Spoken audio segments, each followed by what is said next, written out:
প্রিয় ভিউয়ার্স, আমরা জানি পুজোর পরেই নির্বাচন কমিশন প্রকাশ করেছে যে পুজোর পরেই নাকি পশ্চিমবঙ্গে এসআইআর শুরু হতে চলেছে। তো আমরা কিভাবে এসআইআর জন্য প্রস্তুত থাকব? আসলে এসআইআর এমন একটা জিনিস, আমরা জানি ভারতে কয়েকবার এসআইআর হয়েছিল। আমাদেরকে অনেক রাজনৈতিক পলিটিক্যাল নেতারা এসআইআর নিয়ে বারবার বিচলিত করছে। এতে বিচলিত হওয়ার কোনো কারণ নেই। আমি প্রথমেই বলতে চাই যে এসআইআর হচ্ছে ভারতে কতগুলো জনসংখ্যা রয়েছে, কতগুলো যোগ্য জনসংখ্যা রয়েছে এবং কতগুলো অযোগ্য জনসংখ্যা রয়েছে তারই একটা পরিসংখ্যান। যারা যোগ্য নাগরিক এখানকার, তাদেরকে অবশ্যই ভারত সরকার স্বীকৃতি দিবে এবং যারা অযোগ্য তাদেরকে এই যে আমাদের যে নির্বাচন তালিকা রয়েছে ভোটার লিস্টের, সেখান থেকে তাদেরকে বাদ দেওয়া হবে। সুতরাং যারা এখানে জন্মেছেন, যাদের সব কিছু মোটামুটি ঠিকঠাকই রয়েছে, তাদের বিচলিত হওয়ার কোনো কারণ নেই।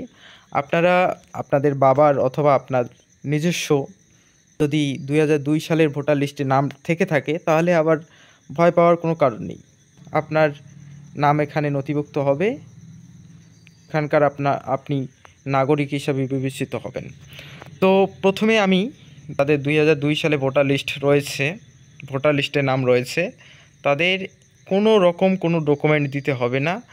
তারা শুধুমাত্র এই ভোটার লিস্টটা ডাউনলোড করে সেটার যে আপনার নাম ওখানে রয়েছে এবং ভোটার নম্বর যে রয়েছে সেটার স্ক্রিনশট অথবা সেটা জিরক্স রেখে দিলেই হয়ে যাবে। তো আপনি কিভাবে বের করবেন 2002 সালের ভোটার লিস্ট? তো সর্বপ্রথম আপনাকে আপনার মোবাইলে যে গুগল হোক অথবা ক্রোম ব্রাউজার হোক, সেখানে গিয়ে আপনি সার্চ করবেন ডব্লিউবি ভোটার লিস্ট 2002। জাস্ট এইটুক লিখে আপনি সার্চ করলেন।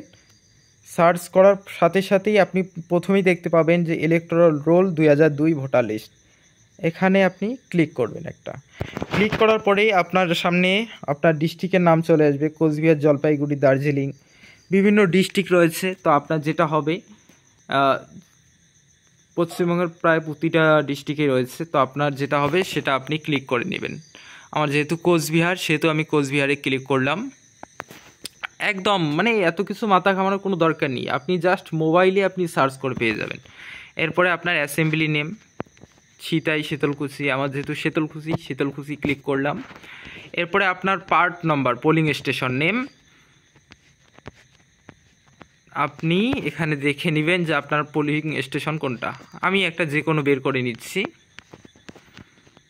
যেমন এটা আমি ক্লিক করলাম, ফাইনাল রোলে ক্লিক করলাম এটা।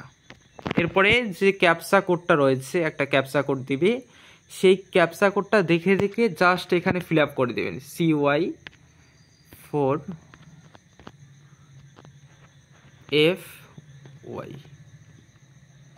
দেখে দেখে ফিল আপ করার পরে ভেরিফাই অপশানে ক্লিক করবেন। ক্লিক করলে দেখুন সাথে সাথে আপনার সামনে ওপেন হয়ে যাবে 2002 সালের ভোটার লিস্ট। আপনি খুব সহজেই একেবারেই বের করতে পারবেন। এরপরে আপনি এখানে দেখে নেবেন আপনার নাম, আপনার বাবার নাম, তারপরে আপনার বয়স, আপনার পরিচয়পত্র নম্বর মানে ভোটার নাম্বার, সবগুলোই এখানে দেওয়া থাকবে। আপনি জাস্ট খুঁজে ওটা জিরক্স কপি রেখে দিবেন, যখন অফিসাররা আসবে জাস্ট এটা দেখাবেন, ঝামেলা শেষ। তো অবশ্যই যদি ভিডিওটা ইনফরমেটিভ হয়ে থাকে, অবশ্যই লাইক, কমেন্ট, সাবস্ক্রাইব করে রাখবেন এবং এটা আপনি শেয়ার করে দিবেন যাতে কারো কাজে লাগে।